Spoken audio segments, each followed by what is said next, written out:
Hello po, online world. So, ayan yung ating mga karton na nabili. Maraming salamat po sa support sa aming hanap buhay.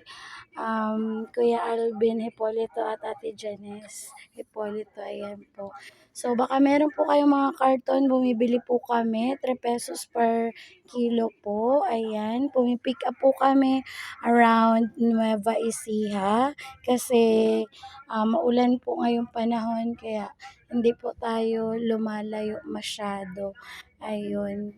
Kasi um, every afternoon, tuwing hapon na yan, umuulan siya. So, hindi ka naman agad-agad makakabalik dito sa Nueva Ecija bago maghapon.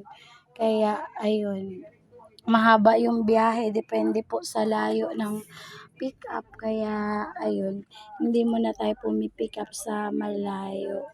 Dito lang muna tayo around Nueva Ecija.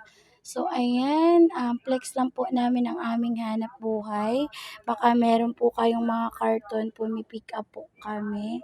3 pesos per kilo po, ayan, iwas kalat, um, magkakaroon ka pa ng kita kapag binenta mo yung karton.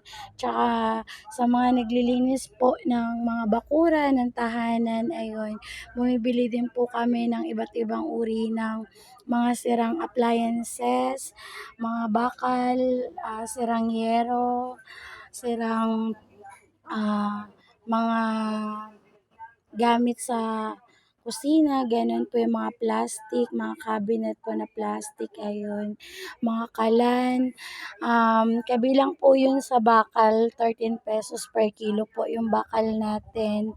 At sa plastic po natin, yung po mga plastic na kagaya po ng mga um, plastic na mineral water, plastic ng pinaglagyan ng mga juices, ganyan po. Soft drinks, ang kilo po niyan ay 2 pesos per kilo po. Pero sa mga plastic po na kagaya ng mga timba, batsa, tabo, yan, upuan, mga drawer po na Orocan, ayun. Ang bilihan po natin dyan ay 3 pesos per kilo po sa mga plastic na medyo matitigas po. Yung po kasing plastic ng mineral water, ng soft drinks, maninipis po siya, yun. So, ayun, just message me lang po kung meron po kayong ibebenta at pag nagkasundo po tayo, pipikapin din po namin kaagad. That's all for today's video. Thank you for watching. Bye!